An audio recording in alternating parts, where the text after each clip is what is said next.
'Tis the season to shine with H&M.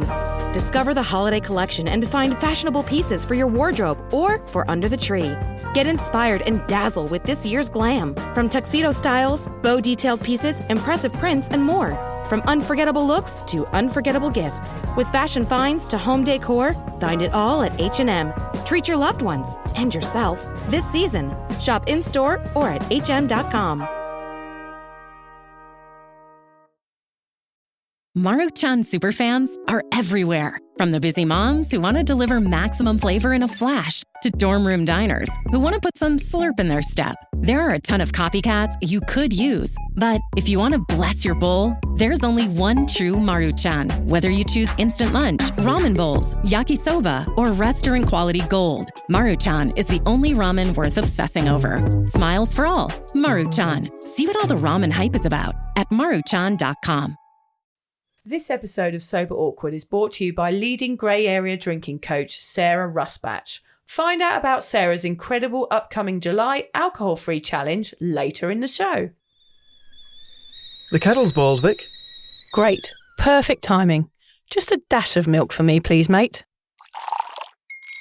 Here you go. Shall we get started then?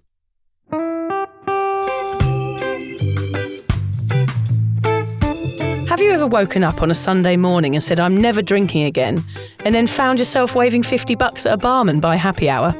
Are you wondering why everyone else can stop at 1 while you head to a dodgy after-party with a weird bloke called Disco Dave?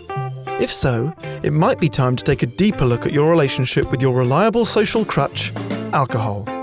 On each episode, we'll investigate our own dysfunctional dealings with booze and find out if it's possible to stop this deeply ingrained habit before things get too messy. Yep, we're going to open up a shame shed of humiliating drinking stories to help you understand why waking up from a booze coma each weekend with a kebab sticking out of your top pocket might actually be negatively impacting your health.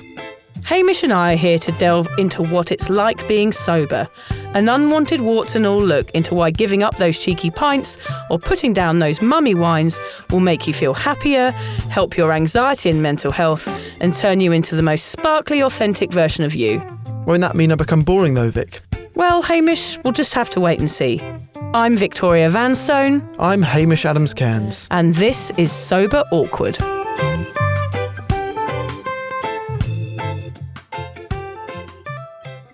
So I've just got back from Bali. You're about to go. So let me impart, like I do every week, let me impart my wisdom on you. You're just a naive little brain, and I've got a big brain, and I can share my wisdom. Do you have to? So I don't like renting vehicles abroad. Yes, you're not good with I had that rented. shocker in Italy. In Bali, very different story. There's no like picking it up at a rental place and filling in lots of forms and handing over your driver's license. Nothing. So can I have one? They say, yeah, and they just deliver it to your door. Yeah. Okay. This is a moped. All of the times I've ever been on a moped, I would say that I have come off the moped. I've actually got a scar. Oh, really? See Moped injuries? This scar here? Yeah. So it's on my left elbow. They're so dangerous. It was in India, and I rented a moped on this side of the road, and I crashed into the wall on the other side of the road in front of all of the the rental team. Oh, no. And I split my arm open. Yeah. Oh, no. And I said, "Are you done this before?" I said, "No." But the problem is in those countries, like there's no rules anyway, so they're just giving people a vehicle Yes. to ride on that have no idea what they're doing. I am that person. Yeah, and the traffic is different in these countries. Different gravy. So I was in Canggu. I'm okay with falling off a moped if it's just me. Yeah. I've got Sunny and Liz on the back of my Scary, moped. yeah. And the roads in Canggu are insane. So all of the traffic lights just sort of blinker different colours. Right? It's like a disco. So you get to an intersection and it's just, all right, everyone slow down and let's just slowly creep forward and hope no one crashes. And you sort of have to look into someone's eyes to a sort of little check. nod. Yeah. Do Are I you go? going? Yeah. It was a miracle there weren't accidents. I didn't see anyone have an accident. Yeah. But yeah, I was... You know when you go to meet someone and you sit down in a cafe and you still haven't unwinded from the stress? Oh, yeah. I couldn't contribute to any of the conversations. I was still so highly strung and then dreading the fact I'm miles away from home. I've got to do that journey again to get home. Yeah, I think that's why we always got tuk-tuks everywhere when we were away. Well, that's what I compared it to. And even in the back of a tuk-tuk in like Delhi, you're bricking it. Yeah. Imagine driving the tuk-tuk. Yeah. That's how I felt. That is so funny. I mean, I think you've learnt a lesson here, Hamish.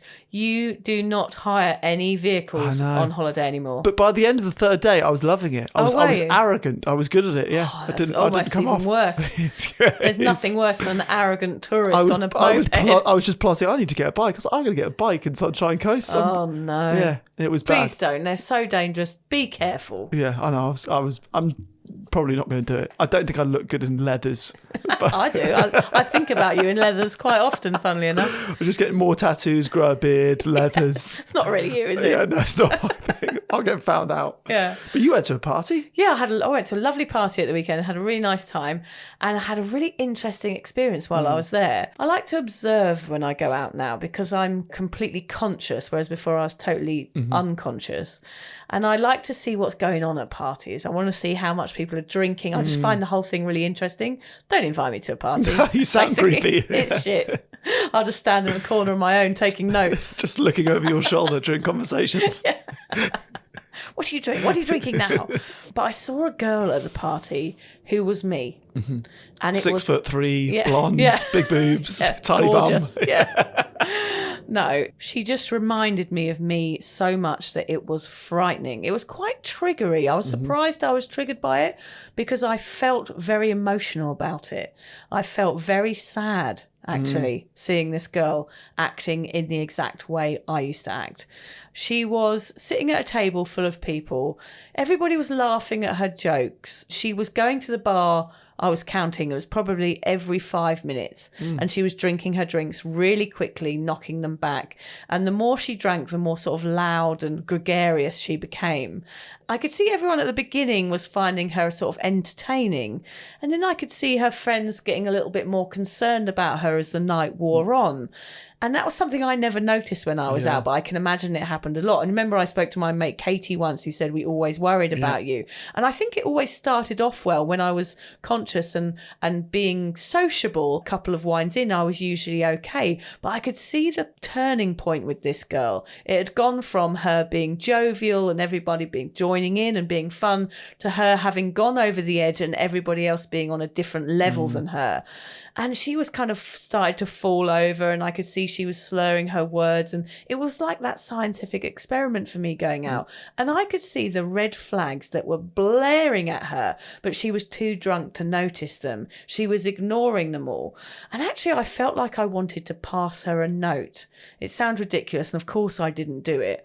But I wanted to tap her on the shoulder or take her aside and say, look, you don't need to do this. You don't need to put on this act. You don't need to feel like shit tomorrow and feel like you've done something wrong, because you're amazing. I could see she was funny and gregarious and smart and intelligent. I could see she had so much going on for her. But for me, I felt like she couldn't see it because she was using alcohol to drown out all of the good bits about her, which is what I did for many, many years, because I had this idea that people had expectation of me, which was to be the funnest, drunkest person in the room. But only when I stopped, I realised that wasn't the case at all. But the red flags were so blatant. The amount of trips she went to the bar compared to everyone else, the amount of drinks that she knocked back in the time where everybody else was having one. It was really, really clear. And I just wanted to say to her, like, you're amazing. Yeah. Don't do this. There is another way of you going into this situation, seeing those red flags and being your authentic self and you being happy the next day and not feeling the pressure to be this person that you're being right now in front of me. Did you see how her night ended, or did you leave before she left? Stumbled out of the door off into Maroochydore to go to the nightclub street. Yeah. I was really on her case. I never spoke to her. I never met her. Never seen her in my life before. But she was me.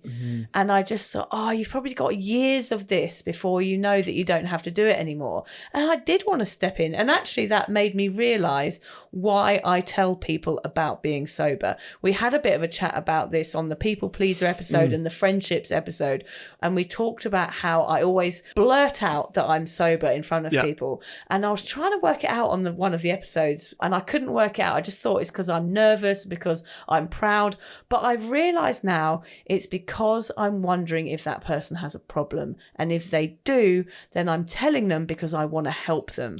And another example of this was I can usually tell when someone's a drinker or an over drinker. I have a little bit of a radar for people. And I was talking to a woman in the plaza and I could somehow feel that she needed me to tell her. And I was just buying a dress and she said, what do you do? What's the dress for? And I said, I'm doing a podcast, a live show of my podcast, which is about sobriety. And she just said to me, I have a problem with drinking. Really? Yep, straight away she was like, I have to have alcohol every night before I go to bed. And I was like, right, well, here you go. Here's my podcast. And I understood in that moment, after our conversation, that is why I tell people. It's not because I'm nervous. It's because potentially that person has an issue and doesn't know where to turn. So it is coming from a good place. Interesting. And I think I'm prepared to take a hit with the embarrassment if someone's like, what the fuck are you talking about? I don't give a shit that you're sober. It's actually because I'm just kind of testing the water to go, do you need some help? And then that gives that person an opportunity to say, yes, I actually do. I wonder if as well for you, because that can often be somehow less confronting coming from a stranger. You remember how you had at uni, you had that girl that said, oh yeah, you're the pisshead. Yep. And you dropped out of uni the next day. Yep. So I wonder if that experience of having a stranger say something to you that changed the course of your, it changed the course of your life at that point, not in terms of drinking, but in terms of not doing uni anymore. Absolutely. Maybe that is like, oh, maybe I could be that stranger that changes someone's life. Yeah. And I think people can't see the red flags, even though she was saying to me, I need a glass of wine before I go to bed every night. I'm like, right, that is a red flag in my eyes. Here is a podcast that you can listen to understand those red flags and get over this issue, because she knew it wasn't right what she was doing, but she'd never actually probably even spoken to anyone about it. So that's why I do it. Interesting. Yeah, so this episode, of course, today is going to be about those red flags and identifying them. So, yes, today's episode is obviously about red flags. Yep, often I find myself wondering, Hamish, why I overlooked them for so bloody long. Was it because I was stupid? Hamish? Possibly. Yeah. It's highly likely. It is highly likely. Because I was young, or because I thought the side effects of problem drinking had to be more severe before you changed. I don't know. I am a classic case of a red flag ignorer, a binge drinker that disregarded every red flag. No matter how much they flapped, whipping me across the face, I somehow managed to push past never having to address my over drinking. I failed at school, at college, at uni. I blew a finger off. I got in dangerous situations with men. I put myself at risk. I was bloated, had anxiety. People worried about me. I was always the drunkest person in the room. But no matter what, I could not see those big red warning signs. No matter how crazy or humiliating our pissed up capers were, us drinkers kid ourselves that our habit is okay. We tick off the downsides like they are just part and parcel of being sociable. We suffer the hangovers, cringe away the embarrassing behaviour, or block out the sloppy sex with a stranger, and never stop and question our conduct. Even though the red flags are flying high, we just carry on like party animals until the sun comes up. Yep, we're prepared to put up with the downsides and keep drinking just because sobriety seems so far out of reach and possibly a bit boring. Maybe if you'd reflected more in those early days, Vic, you could have saved all that time and money you spent on therapy. Yep, therapy in the morning after pill, Hamish. Yep, I could be quids in right now if I'd addressed my noxious drinking patterns earlier. When I was younger, I could never understand why people left or went to bed. I was last woman standing. Nights out usually ended up with me alone because I didn't want the fun to end. I wanted more, always more. I used to mooch around Brighton's seafront looking for a house party when everyone else had gone to bed hours before. My problem was that I thought alcohol made me into a brilliant person, a world-class merrymaker. I thought being the quickest snake-bite and black drinker in southeast England made me cool, Hamish. Bit embarrassing, isn't it? I thought I was revered from Swindon to Clacton. I thought my drinking stamina made me a party hero, where in fact I realise now it just made me a drunk. My opinion of myself was skewed when I was drinking. Basically, the red flags were there, but I was blind and could not see them. Drinking is so ingrained that even though the warning signs are there, flashing at us like a broken neon light, we ignore them. Either too pissed to care or too far along to consider change. So today, we want to highlight the times we should have self-reflected. Yeah.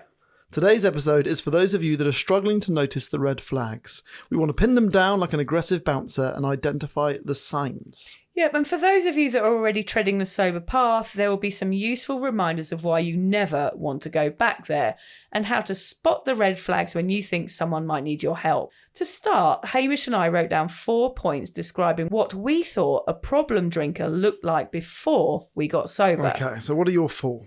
Well, I thought it was somebody with a big red nose propped up at a bar, like a men's club, with a tumbler of whiskey. What happens to that nose? Have you done the research into those Yes, noses? it is. It's the blood vessels, because me and Lucy researched that. Yeah. Alcohol in your system makes the blood vessels burst near your skin. My clown near the teacher had surface. one of them. A lot of French people do, actually. And Yes. Sir Alex Ferguson, Yeah. he's got a big red nose. Yeah, clowns have big red noses, but they're stick-on ones. Hamish. Oh, yeah, now I think about it. Everyone at that school did. Everyone at clown school had big red noses. They weren't alcoholics, Hamish. They were clowns. Somebody passed out on a park bench. Yep. The classic image of what an alcoholic or somebody who has gone over the edge and lost everything, lost their house and is sleeping on a park bench. That is a classic one. Somebody who is hooked up to a kidney dialysis machine or with liver issues or looks yellow and is in hospital. These are like the old adverts from the 80s of like danger alcohol. And somebody with shaky hands with bottles of vodka hidden around the house. Yep, they're all good for. What did you think an alcoholic looked like? Someone who drinks in the morning. Yep. That was the first one for me. Someone that gets drunk by themselves. Someone who's had their stomach pumped. Yes. Or someone who can never stop at 1. So they're all the signs. They're all the signs that I thought you had to get to before you had an issue. But why are we doing this? Well, Hamish, I think this is the reason I didn't see the red flags, because I had none of these extreme outcomes from drinking. I thought, well, I'm certainly not there, so I'm okay. Big error. There are actually hundreds of signs that you drink too much way before any of the listed above. So today we're going to find out what they are so listeners can recognise them. When you look back, Hamish, are there any signs that your partying was detrimental to your health that you chose to ignore? Were there any red flags? Okay, so yes, I was a thrower-upper, as Yes. I've mentioned. Yeah. I would sort of hide behind the fact that I was throwing up with the excuse that I was a lightweight or that I hadn't eaten enough or I'd mixed my drinks. I was always justifying the throw-up rather than just like, I got too drunk. And we're focusing on you as a non-problem drinker Yes. here. So this is someone who we consider to have never had a problem with alcohol, yet you still have red flags. Exactly. So Interesting. those 8 red flags that we listed before are all that extreme end of the spectrum. And there's lots that we ignore on the sort of path to that extreme end of the section. So yeah, the throwing up was my first one. Also, there were times in my life where I got drunk every day. So specifically, they would be Yep. the gap year. Yep. So that was 6 months of traveling when I definitely had a drink every day, if not got drunk every day. And then the first year of uni, when easily 6 times a week, I would say, because you're going out all the time. Yeah.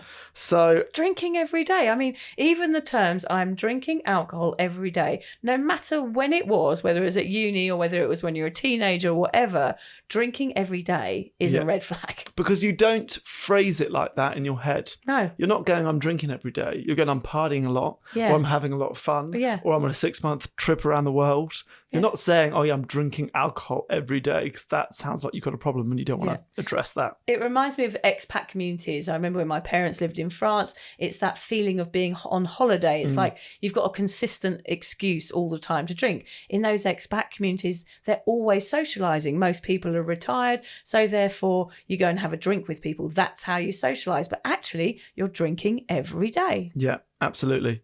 I was writing this on the aeroplane on the way back from the holiday, and Liz nudged me and she goes, are you not going to add the Hayman Island experience here? Oh, yes, right. I thought, oh, shit. Okay, Hayman Island. Hayman Island, so I better add it.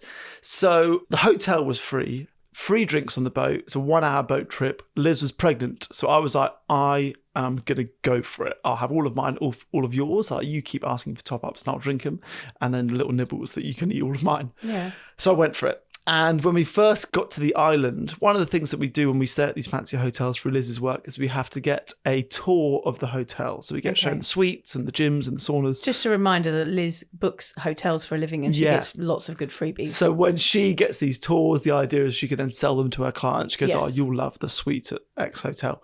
She was like, on the tour, Haim, you were so annoying. Because I was drunk, I was asking a million questions. Like Liz was almost mute, and I was just firing off questions. Oh, our friend of ours going to get married here. Overconfident. She's like, you're a fucking nightmare. So that was, I guess, a red flag. I went for it, as a lot of people do, I suppose. Yeah. 1 hour free drinks is a sprint. And particularly if you've got a friend who is sober or pregnant, then you're like, great, I'll get twice as many because you're not drinking.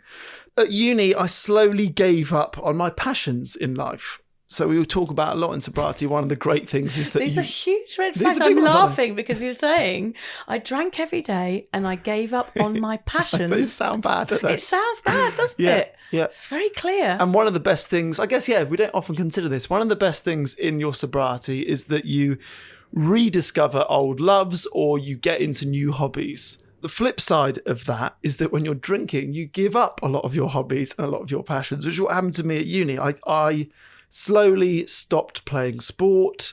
I did the uni radio, I think, for the first year, maybe half of the second year. But basically, partying took over my other hobbies and passions. Yeah. So that's definitely a red flag.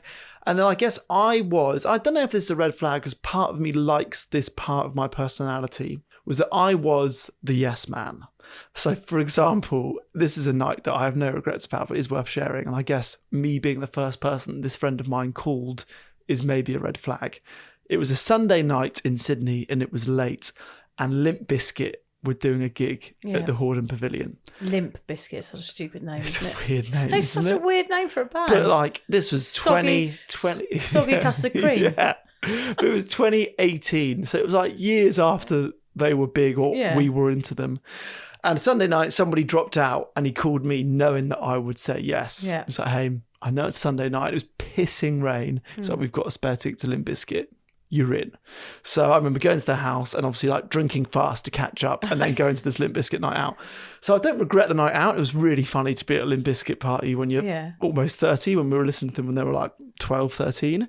But I guess I was the yes man to a lot of people. One way of looking at that is like, yeah, I'm fun. I always say yes and I'm cool.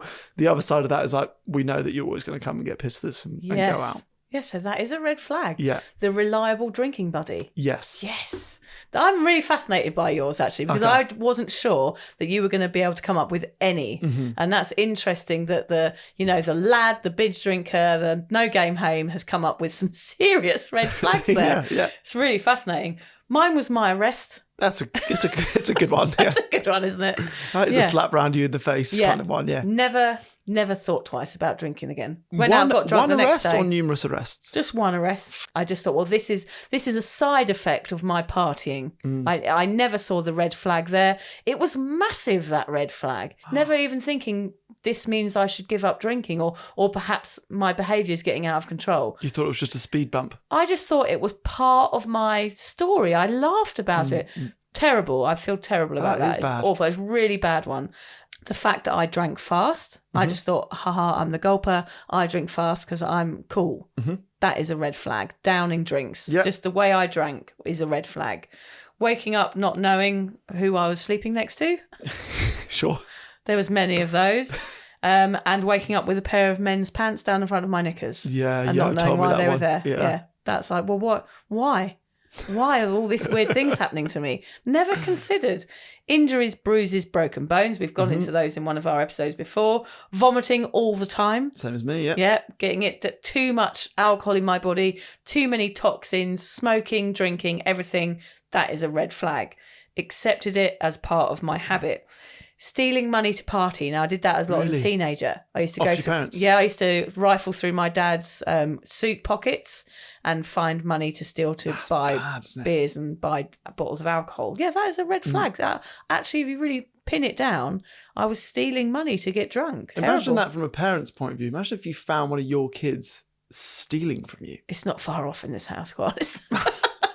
Oh, it happens all the time. We've had an email from school this week because Nellie's been stealing money to go and buy lollipops for her friends at school. And so I said to her, Nellie, what's going on here? She said, you don't give me enough food. I was like, what do you mean? Now, she has the poshest lunchbox you could ever imagine. It's like bento box mania with different dairy and protein in each compartment. It's like also that there's flaws in that argument, given that she's giving food to her friends. Well, she buys one icy pole for herself, and then she buys one for her friends. And now the teacher has put a stop to it because it's causing all sorts of issues in the hierarchy of the she's class. the only child with an Amex. Yeah, but she totally lied and said she was stealing it because I wasn't feeding her enough. Oh, that's bad.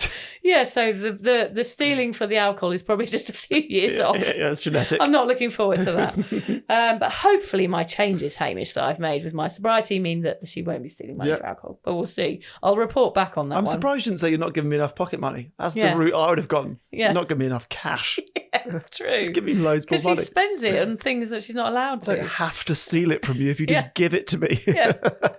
The fact that I wasn't able to socialise without alcohol, I never considered ever going out without drinking. Yeah. Huge red Good flag. one. I was generally unmotivated with work, with anything that I was doing when I was a drinker. I could never stay focused on anything. Mm-hmm. Huge red flag. I was overweight, always have been. I don't know whether that's just genetic or whether I was definitely more bloated. I'll show you some photos of me, Hamish, during my real heavy uni drinking days. I don't look well. Really, a more puffed up face. I look puffed up. I look drugged out.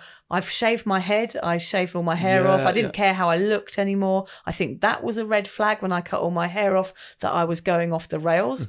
Everyone just thought I was trying to look trendy. But I think now looking back, it was at a stage where I just didn't care about myself anymore. Yeah. I didn't care about what men thought about me or how I looked, or I just wasn't interested. All I was interested in was going out and being the life and soul. I think that was a red flag. Drinking more than I planned to every time I went out, and my hangovers being so bad. I thought people just didn't get bad hangovers like I did. I thought I was someone that suffered from bad hangovers in particular. But of course it was because I was drinking more than anyone else. It's bizarre because those are huge things, and I never ever stopped to question my behaviour. Totally. I reckon most people have got going on in that. I reckon most drinkers have got in their life at the moment. Yeah. Not being able to go out without drink. That is... Classics. 99% of people that I know And me. would be that. I don't think I ever went out sober for the fun of it. Because you don't consider that you could, and well, why would you? Yeah. But of course, it's only when you're sober for a few years that you realise, of course, I could have done that for years. It would have been much better. So why do we carry on even though it's obvious we were overdoing it? A red flag, by definition, is something that indicates or draws attention to a problem, danger, or irregularity. Drinkers choose to ignore these red indicators because it's easy to keep drinking and wash away the issues with another round. People snub drinking red flags because in the moment they believe their problem is not that bad. We convince ourselves that everyone does it and all the ramifications are just part of the culture.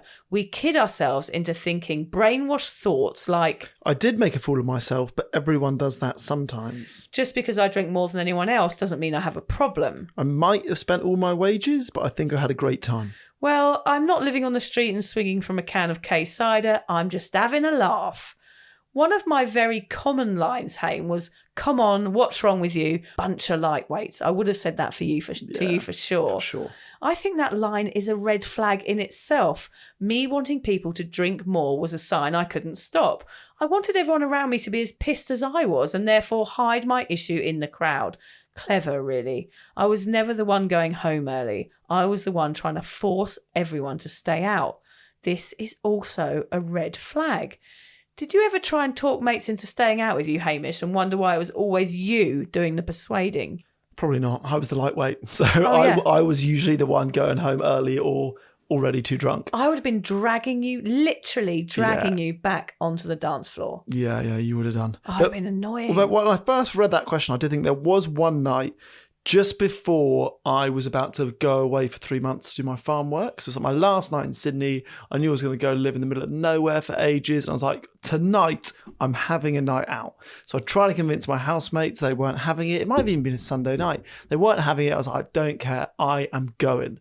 So obviously the only way in my head that you can go out by yourself is to just get drunker than you would normally. Yeah. Because there's nothing to do in a bar alone. There's no one to talk to. So you sit at the bar and you drink quickly until you have no self-consciousness, that's the word, and then straight to the dance floor. So I had a massive night that night by myself because I couldn't convince anyone to come with me. I did that a lot when travelling because I was always travelling on my own. So I used to drink loads, then I'd meet loads of people. And then, of course, you're just creating a reputation for yourself, even with people you don't know. I would find it odd if there was a drunk person now on their own, just drinking. I'd be like, that is a red flag. You're drinking on your own. You're going out to get pissed on your own. Interesting, isn't it? Because when you meet someone who says, I'm going travelling on my own, you always think, oh, that's so brave. Like, you have so much self-confidence. You must be so happy spending time alone and exploring by yourself. And actually, the reality of it might be yours, which is, no, travelling by yourself just means you get pissed by yourself and talk to everyone. Yeah. Which is the opposite of self-confidence. It's so true. And also those Monday and Sunday nights when everyone was studying at uni and stuff and going like, why are you going out on a Sunday? I was like,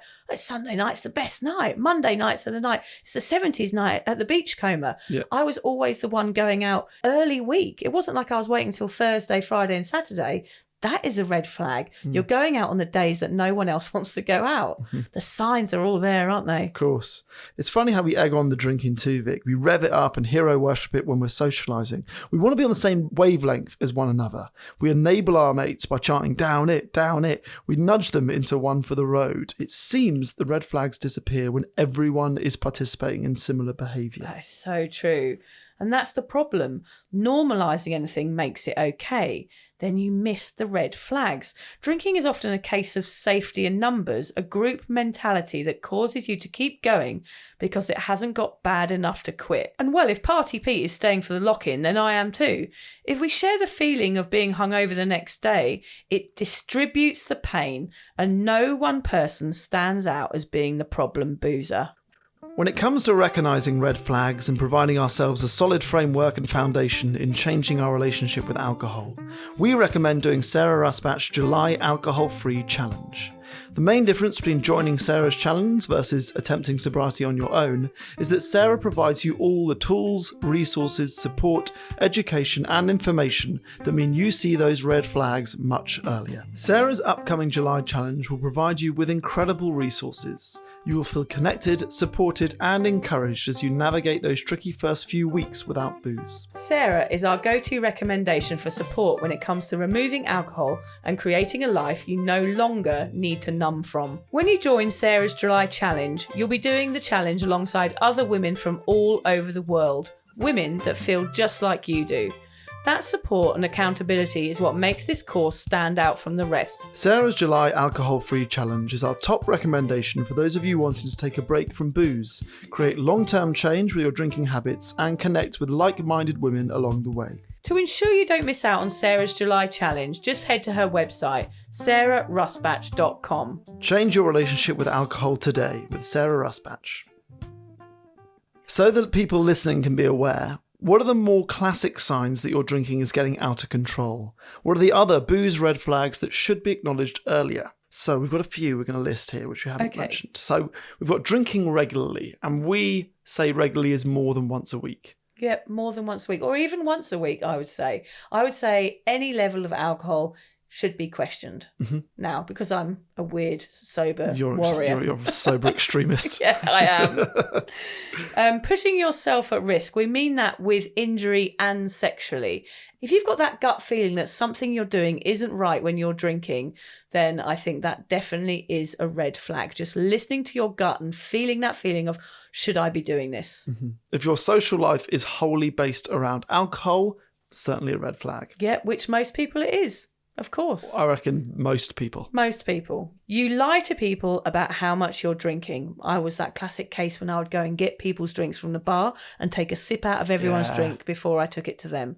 Sorry about that. That is bad. That is so bad. I've definitely stolen booze out of like the cupboard at home. Oh yeah, the drinks cabinet. I've done that. I never had to lie about how much I drunk because I never drunk that much. Yeah. I was like the opposite end of the spectrum to you. People couldn't believe the truth of how little I drank given my state. Did you used to fill it up with water? Like if you had a blue Caracal. There was all these horrible liquors, weren't there, in there? No, because I think I think we nicked vodka. Like vodka's the only one, or gin, I guess you can do that with. Yeah. I think we nicked like whiskey and port and colourful drinks. Yeah, we used to top up the whiskey bottle with tea. Oh, gross. Yeah, because it was the same colour. It really wasn't though, but the thing I think my parents must have known. They would have known. See, my parents drink so little, it was probably still like the same levels.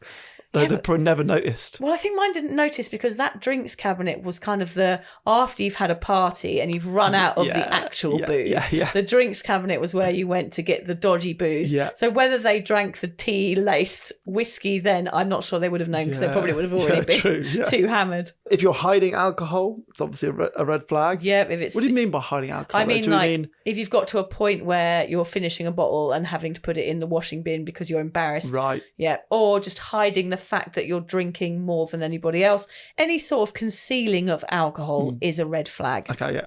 You drink fast, like I did. Yep. Me and Lucy were known as the gulpers. You know, any sort of downing of drinks, any sort of shot taking, you're generally drinking more. And if you're instigating the faster drinking as well, I think that is a red flag. For sure. If you no longer care about the quality of the booze, if you're still in that 14-year-old mindset of warm Fosters in a bush is as good as any because it's cheap. And also I'd say the opposite there. If you are only having really good high quality wines, you're sort of hiding the fact you have a problem in there as well because you're like, I'm drinking posh wine. Yeah, I remember thinking that's a moderation trick. Yeah. I was like, well, I'll just drink the fine stuff that I can't afford and then I do it less often. Yeah, it doesn't work. I used to buy really posh bottles of wine, think, look at me, look, I'm only having a posh wine. I'm going to stop at one bottle. It just meant I spent more money because I was always getting that second bottle. Didn't make any difference. You're preoccupied with the next drink. We talk about this a lot on Sober Awkward. I was preoccupied with alcohol for many, many years. It took up loads of space in my brain, and that preoccupation is actually what led me to seeing those red flags in the end. And that comes even when you're not drinking. Yep. So it's not just worried about your next drink after you've had one or two. It's when you're not drinking on a day where you're not drinking, you're fantasizing about drinking. Yeah. And also if you're going to a party and I'm already wondering what the host has got. Like, do I need to go and buy more? What is the situation going to be? So I'd always have like backup booze in case I went somewhere and that they hadn't supplied enough. Yeah. That's bad. That should have been on your red flag list. That is massive red flag. Backup booze is a serious always red flag. have backup booze. Backup is like in your car, like an esky in your car. Just anywhere in my bag, backup booze.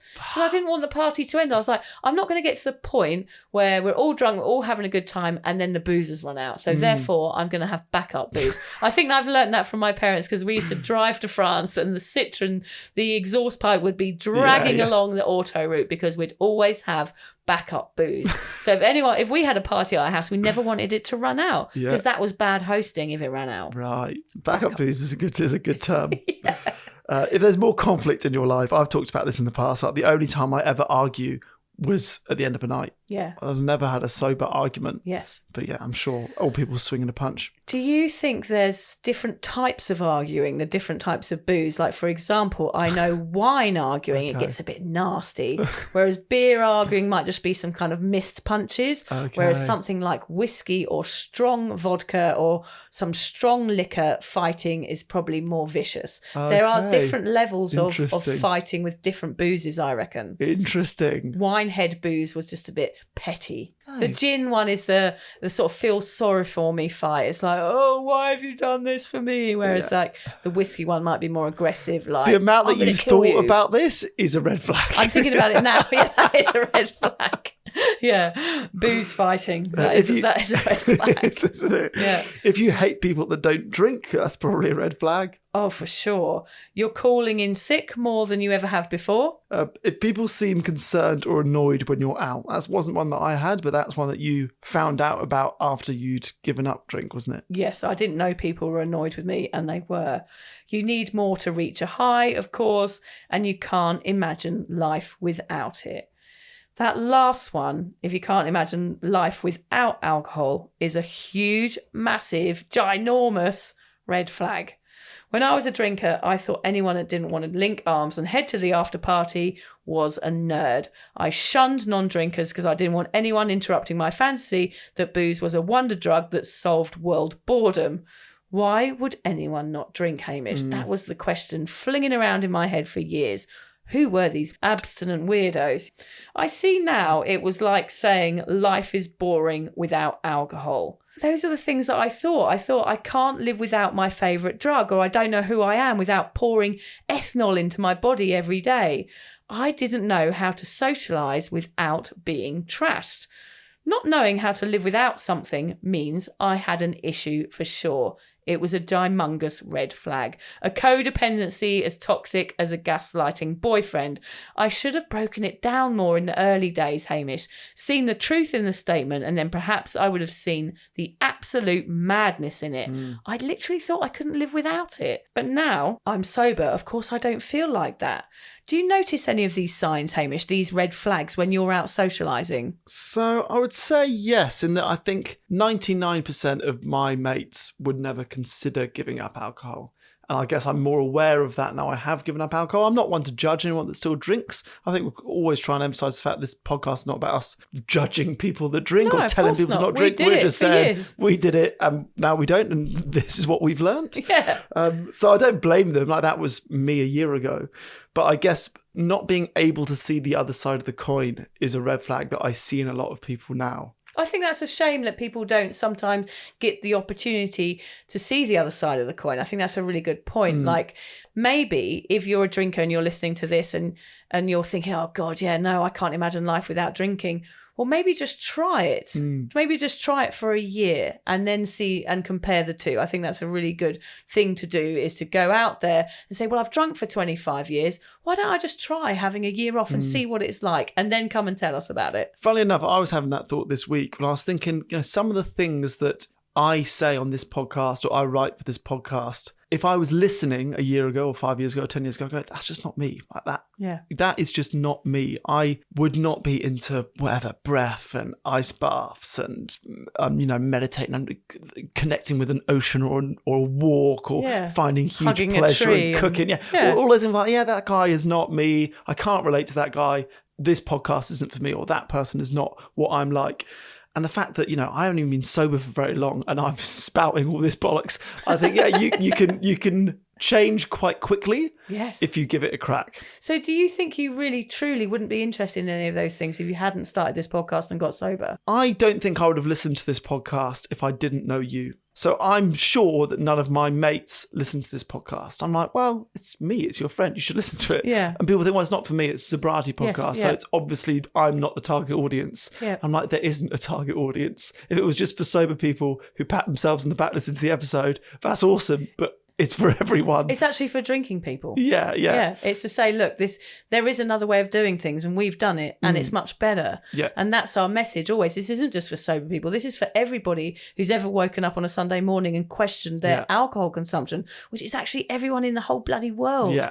I would not have sought this out. No. In the same way that you and I don't listen to podcasts from like ex-heroin addicts. Yeah. We're not ex-heroin, so we don't need it. Yeah, because it's got to be relatable, I guess. Yeah. Whereas, in fact, you don't realise until you listen to this podcast, it is relatable. Yeah. Because it is what everybody does. So. Yeah. Well, we hope so. We're doing a good I think job. everybody has ignored red flags at some point in their life. Yeah. So another one for me is that I now see drunk people differently. Okay, yeah. I think when you are one of the drunk people, the jokes are funny, the dance moves are sexy, the memories are fantastic, the funniest thing happened and all that. And then when you're the only sober people, you kind of see the ugly side of it. It's not that funny. The dance moves are not that sexy. The stories are not that good. Seeing drunkenness for what it is something that definitely comes up in your sobriety. I'm also, with regards to red flags, I'm more aware of the amount of time that was wasted at bars and pubs.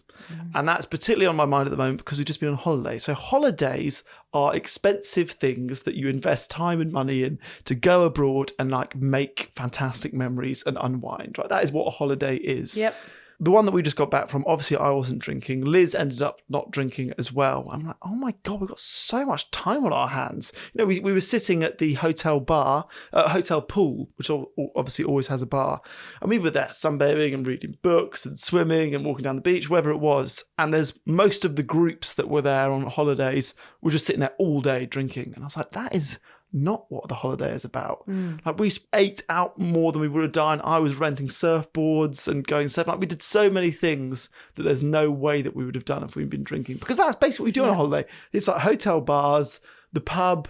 So much time was spent drinking in drinking establishments. And now that I don't, I'm more aware of that as being a red flag. It's like, we went on holiday for a week. We didn't really do much. Just drank. We were just really drunk and slept. I feel like always with this podcast, Hamish, I've always had a slight feeling of guilt of making you give up drinking. Yeah, okay. But now I'm starting to feel quite good about it. Okay. Because I can see from all the changes that you've made that you're actually a bit happier. But am I pushing the envelope you're there? pushing it, yeah. No, you're pushing it. I you prefer you living in guilt. Yeah. But I feel like you're doing a lot more and you're more functional. And that holiday you might have just gone and drunk, and actually you went out and did loads of cool stuff and it was really fun. Yeah. I remember you saying there are no downsides to being sober, and me thinking that's just something that a sober person would say. And now I am sober. I do feel that. I spoke to a friend of a friend this week who called me up, who listened to the podcast, and he said he's been sober for a year and wants to talk about it. And the way that he described it, I kind of agree with. He was like, I love it 98% of the time, and 2% of the time I fucking hate it. Yeah. And I was like, that is, I get that. I wonder what he'd say about drinking. Would he say he hates drinking 98% of the time? Interesting. Yeah. And 2% of the time he likes it. I didn't ask that question. Yeah, so, but it's the same stat, but the opposite way around. Yeah. But I don't hate it. I don't hate it 2% of the time, and I haven't experienced any downsides. Yeah, I'm just trying to fight away from giving you credit. Yes, you shouldn't live in guilt. You should feel happy about changing my life. Good. Yeah. That's what I wanted to hear. Can you get down and kiss my toes now, please? Well, actually, I've got a bit of a manky toe at the moment. You might not want to kiss it. Manky toe, half a finger. Bits are falling off you. I'm still a mess. No matter what, Hamish, whether drinker or not, I'm still a fucking mess.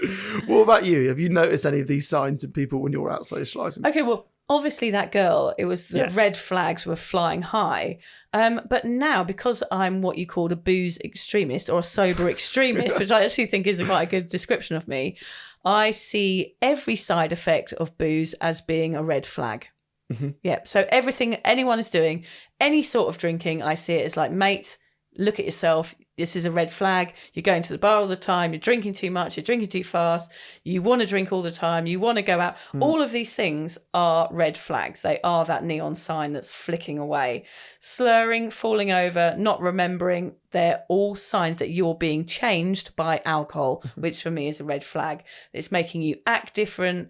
They're taking away who you are. And I see that through a very different lens now. It's like, I see alcohol as something that changes you. And why would you want to change yourself? Yeah, and you wanting to change yourself is a red flag. Mm-hmm. Even if it's to relax or to numb out or just to, be in a different headspace, all of it is you changing yourself to feel a different way. Even hangovers to me are a red flag. They're a sign that you've drank too much. People wanting to only attend venues that serve alcohol, hotels, cruises, all of those things. If you just want to go to those places, I see that as being a potential issue. I did a car crash radio interview last week, Hamish. I don't know whether I told you about it. What is a car crash radio interview? It just was bad from start to finish. Okay. Yeah. I was wondering if you were being interviewed about car crashes. No. Or like you drove past a car crash and rang the radio and was like, there's been a car crash on M25. I don't do that. They were calling me because they wanted my opinion on her having a 3-drink limit. Okay. I think they thought I was going to go, 3-drink limit's fine. They did not do their research. They did not know they got an extremist on the line. They didn't know they had an extremist on the line. So I was like, well, actually, why are you wanting to just do 3 drinks? Yep. For me, that means you've got a problem because you're trying to slow down and trying to moderate and you can't, which means you've been trying moderation in the past and you're failing at it. She meant 3 drinks a day? She meant 3 drinks when she went out. She was going to have 3 drinks and stop. Okay. And I was just like, it's never going to happen. Yep. Like after 2 drinks, your inhibitions have gone. And she didn't want to hear it. Okay. Yeah, and it ended up me going, okay, bye. And I was a live radio interview and it was just, and a few people came up to me at school, a few mums, it was a local radio station, said she wasn't hearing your message. And I was like, I know, she wasn't ready to see the red flags. And the red flags were waving all around her. She's trying to limit her alcohol and she can't. And there's a reason for that. So it was just this car crash. That's like three drinks is drunk for me. Yeah, 3 drinks is drunk for me as well. There's no way you can stick to it. That's not a limit. I can't speak to her again. I would love to find out how it's going, quite honestly, but I can imagine it's not going well. And for me, that was a red flag. And that was a perfect example of someone going, I am not ready to see these flags in front of me. I want to listen. I want to re-listen to it. I'm going to find it. I just went, okay, bye. They probably thought, who is this weirdo? When I see these things going on around me, I know that I was a slave to alcohol and I see other people being that slave. And for me, being a slave to anything means you shouldn't be doing it anymore. I guess there comes a point when those red flags become big enough and nasty enough that you trip over them like a pavement. They come up and smash you in the face. They force you to think. When did you first start noticing these red flags, Vic? I keep imagining a mini airport ground worker following me around and waving 2 little red flags at me, Hamish, desperately trying to jump in my path and tell me to slow down. But I always turned away just as he came into eye line. Anyway, personally, I had millions that I ignored and 4 that I could not. Okay. Yep.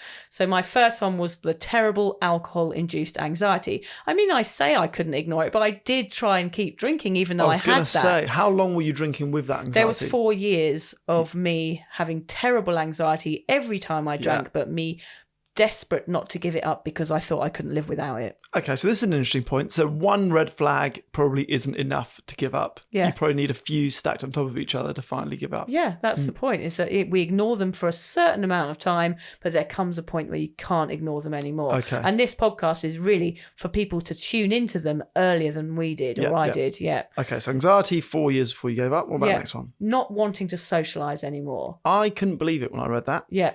What? When did you stop wanting to socialise? Well, it got to the point that my anxiety was so bad that I didn't trust myself around alcohol anymore. So I refused to go out because I knew my behaviour so well. How ridiculous is it that I thought I couldn't control it?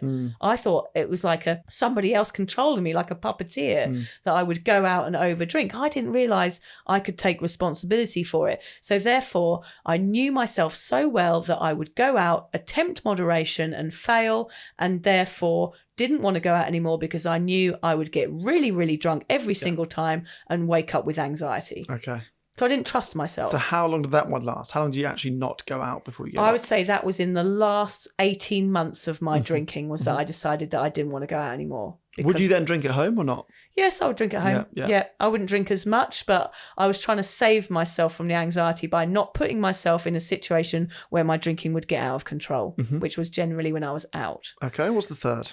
Uncomfortable around alcohol. That was the not trusting. I began to feel very uncomfortable around people drinking because I was like, well, why can they do it properly and I can't? Why can they have 2 drinks and stop? Like I was questioning everything I was doing and I'd become really uneasy around it. Were you then comfortable around it once you went sober? Or did that take time?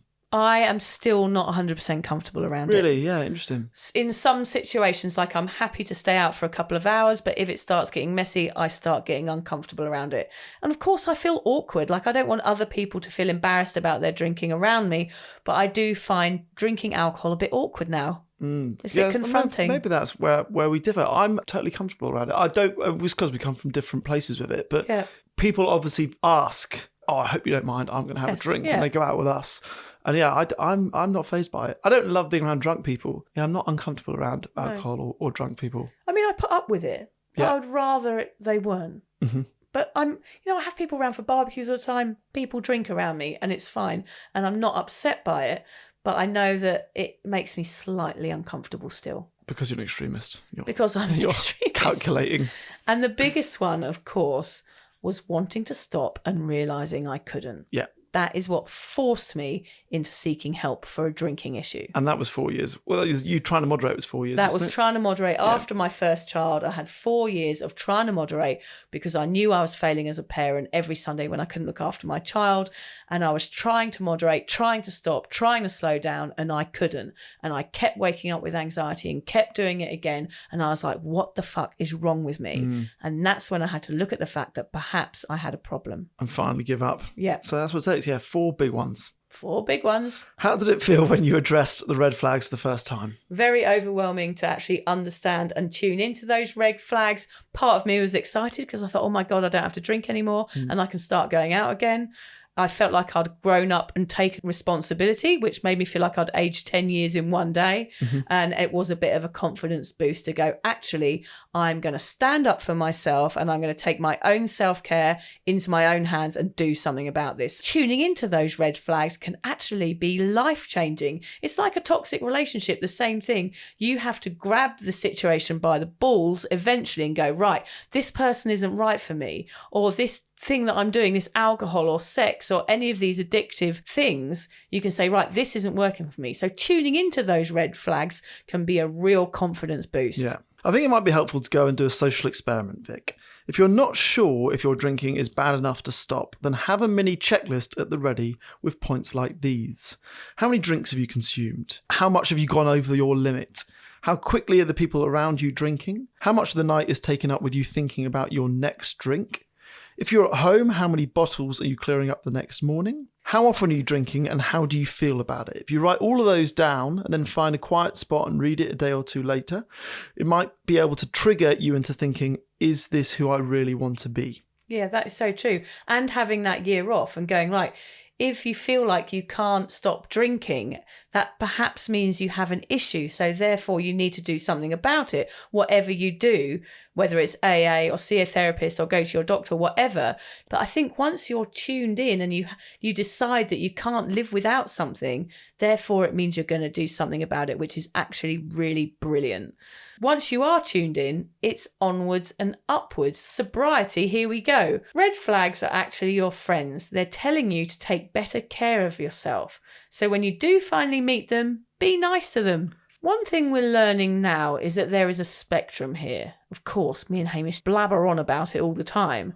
A vast alcoholism spectrum in which there is a seat for anyone that has ever had a sip of booze. I didn't see the red flags because I didn't believe someone like me had a place on that spectrum. But now I do. I see there is a spot for everybody. Don't be scared to sit. You might find it much more comfy than carrying on and ignoring all your issues. I know I found that spot very comfy, Hamish. Everyone struggling with alcoholism will recover at their own pace, and though it may seem overwhelming, it's possible to achieve sobriety. Vic and I are firm believers in being brave and feeling the awkward. Addressing an alcohol issue feels scary, but ignoring an issue is so much worse. So please check your flags, and if some are bright red, then take the steps to turn them green. Yep, grab those red flags and firmly plant them in the ground to mark the beginning of something new, a lovely, sober life. A couple of quotes. Yep. Amanda Mosher. Which is Mosher? an unfortunate surname. Amanda Moshpit. Yeah, Amanda Moshpit. I bet she gets that all the time. If she's listening. Sorry, Amanda. All right, Amanda, go down Moshpit. Yeah, she'll be sober now. She'll be sober for sure. So she says, if you ignore the red flags, embrace the heartache to come. Oh, that's so good. That is very, very true. It's a bit depressing, but it's just saying, grab them earlier if you can. Yeah. I wasted so much time struggling. I wish I'd tuned into them in my early 20s and done something about it. Hamish, on Mondays now, as you know, because you're often here on a Monday, we record the podcast on a Monday, I sneak off to my little writers group, don't I? You leave me. I leave you because I go and see this amazing group of people in the community centre where I live. Anyone from 20 to 90, I would say, is in the group. Everybody reads something out every week. It's either a poem or some prose, and it's always a lovely experience because it's such a diverse range of people with interesting stories. Mm-hmm. And funnily enough, I knew that we were recording this episode of Red Flags today, and the lady got up and said, I've written a poem. It's called Red Flags. I was like, yes. So I asked her in our little tea break if I could read it out. So here it is. It's by Christine Lynn, who is part of my Sunshine Coast writers group. It's called Red Flags. Red flags. You know they're there. The tingle that goes through your body. The extra saliva forming in your mouth. The feeling so close to fear as it sits beside ecstasy like its evil twin. Why do we choose to ignore them? Turn our instincts off. You know it's a conscious choice you're making. You've made it countless times before. When will you see it's time to save your own heart, to save your soul, to acknowledge the warnings within? The red flags knocking at your door. Oh, thank you, Christine, for writing that. It's very relevant to our podcast today.